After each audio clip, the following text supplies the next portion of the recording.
السلام عليكم اخواتي، مرحبا بكم في قناه وصفات افكار. نتمنى تكونوا بخير وعلى خير وبصحه جيده. كما كتشوفوا اخواتي غندير معكم وصفه بها جوج مكونات. يعني الا كانوا عندك هاد الجوج في المنزل ديالك، بطاطس مسلوقه اولا بطاطا مسلوقه كاس الحليب، هاد جوج مكونات وغادي نزيدوا عليهم مكونات اخرى. يعني كتكون متوفره في البيت. بالنسبه لهاد الجوج ما تيكونوش دائما، يعني هاد المواد هما الاساسيين في هاد الوصفه. بطاطس مسلوقه بعد اخترت نديروها في شي شلاضه، وكتبقى لك هاد الكميه، شي كميه هكا قد يعني كميه قليله من هذه اولا قدها تقدري ديريها في شي وصفه. اليوم ان شاء الله ندير معاك كريسات او قراشل كيجيو رائعين، دغيا دغيا كيتوجدوا خفاف ولذاذ في نفس الوقت. البطاطا كيف ما كتعرفوا راه كتخلي الخبز رطب، لان فيها النشا، والنشا راه كيخلي حاجه خفيفه ورطبه وقطنيه. المهم اخواتي ما نطولش عليكم، تابعوا الفيديو الاخير وما تنساوش الا عجبتكم الوصفه ديروا لايك واشتركوا في القناه. اخواتي مكونات ديال هاد الوصفه هي هذه. ممكن تحتاجوا البطاطا اللي هو مكون اساسي، البطاطا والحليب اللي كما قلت لكم. بالنسبه لهاد المكونات راه متوفره في البيت. لا الفانيليا الا ما كنتوش غديروها بلاش، عندكم الحامض ديروا الحامض. المهم هذا غير تنسيم، الاساسي هو هاد الجوج، والملحه والزيت والسكر موجودين في البيت، والدقيق. عندنا واحد حبه كبيره ديال البطاطا مسلوقه، كاس ديال الحليب، معلقه كبيره ديال خميره الخبز، الملحه على حسب الذوق الملح، ونص كاس ديال الزيت، نص كاس ديال السكر، المهم كنعبروا نفس الكيسان، واحد الساشي ديال الفانيليا، والدقيق على حسب الخليط. غتشوفوا شحال درت، ما نعبر بالكاس.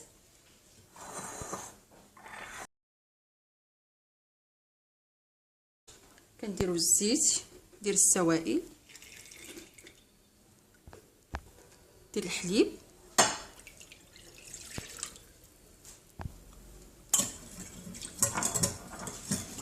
كنديروا السكر. بالنسبه للسكر الا بغيتو ديروا قل من هذه الكميه نقصوها، لان على حسب الحلاوه ديروا ربع كاس. كندير ساشي ديال الفاني، خميره، خلطوهم. بعد تنديروا هاد البطاطا،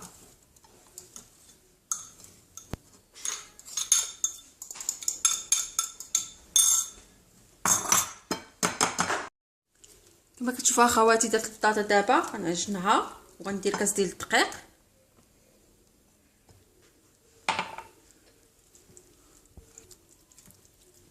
غادي نزيد الكاس الثاني،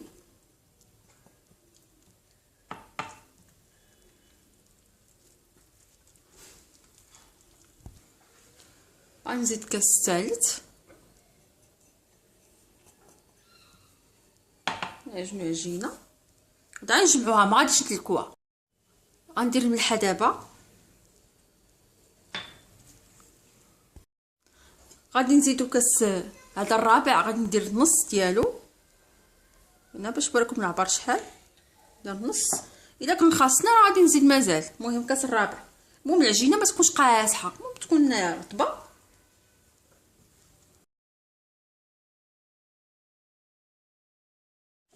اخواتي كما تشوفوا راني جمعتها. ملي كتلصق في يديك كتاخذ شويه الزيت بحال هكا وجمعيها وخليها حتى يعني ترتاح، لان كتلصق العجينه رطبه. ملي كتعجني بها كتلصق في يديك، ما ديريهاش قاصحه. الكميه ديال الدقيق اللي شتي هي هذه.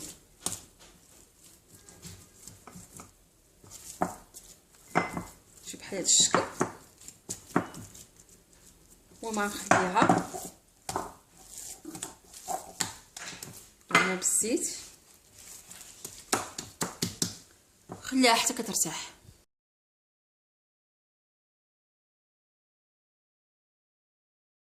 اخواتي من بعد ما ارتاحت العجينه، المهم خليتها تقريبا واحد ساعه. دابا خديت واحد شويه الزيت لانها كتلصق، نديرو كويرات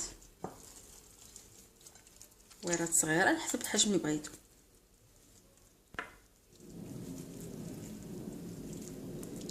تنديروها في واحد الطاوه كتكون مدهونه، ولا ديروا فيها ورق ديال الفران.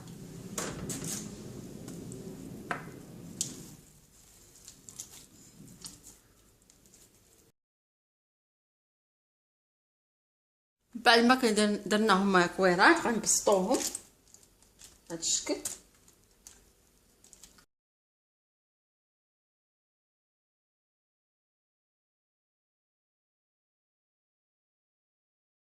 كما كتشوفوا من بعد ما بسطتهم دابا غادي نخليهم يخمروا حتى يخمروا، نطلقهم من بعد باش ندخلهم في الفران حتى يخمروا.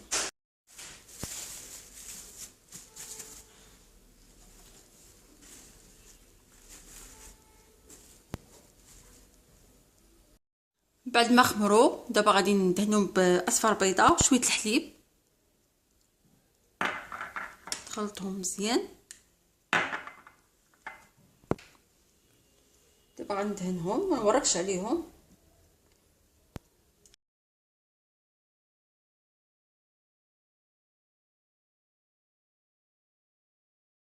كنرشوا عليهم بعدا واحد شويه ديال الجنجلان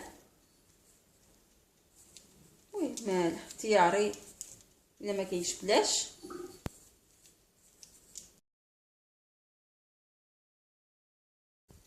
دابا اخواتي غندخلهم الفران. سخن الفران من قبل حتى يسخن مزيان وندخلوهم. المهم نديرو الطاوه الوسط ما بين الفوق والتحت، وغادي نشعلو غير لتحت صافي. غنديروها في 180 تقريبا 200، المهم على حسب سخونيه الفران. الفران ما يكونش تيسخن مزيان باش تدخلوهم باش يطيبوا ويتنفخوا مزيان. منجهدوش العافيه تكون متوسطه على حسب الفران. الا كانت الغاز تكون عافيه متوسطه كندير الضو نديروها في 180 تقريبا 200. ندخلهم دابا اخواتي. الخبيزات ديالنا او الكرس او القراشل كيجيو على هذا الشكل هذا. من بعد ما طابوا دهنتهم بالمربى باش كيعطيو واحد اللمعان. كيجيو خفاف بزاف بزاف كاع، ها نتوما رطبين كيذوبوا في الفم. نقطع لكم حيتو تشوفوها. غنوريكم واحد الخبيزه تشوفوا الشكل ديالها. نتوما رطبه بزاف، هانتو خفيف تهزيها يعني ما فيهاش شي وزن، خفيفه بزاف. هي تقسمات كما كتشوفوا الداخل ديالها راه خفيف، كيجيو رائعين. يعني عاد تجمعي غير هاد الطريف وتخشيه في فمك يعني راه خفيفين بزاف بزاف. ما دلكناهم ما والو، يعني غير كما شفتوا في المراحل غير جمعنا العجينه وخليناها ترتاح وها هما يعني كيطيبوا دغيا دغيا. كتشوفوا اخواتي واحد الطريف نوريكم عن قرب.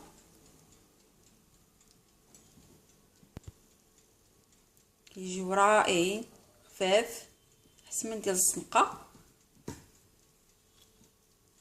يعني واحد ما كيعرفش واش فيهم البطاطا.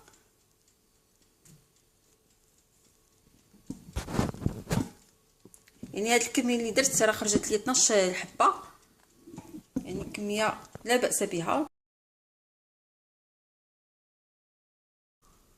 نتمنى اخواتي ان هاد الطريقه تعجبكم.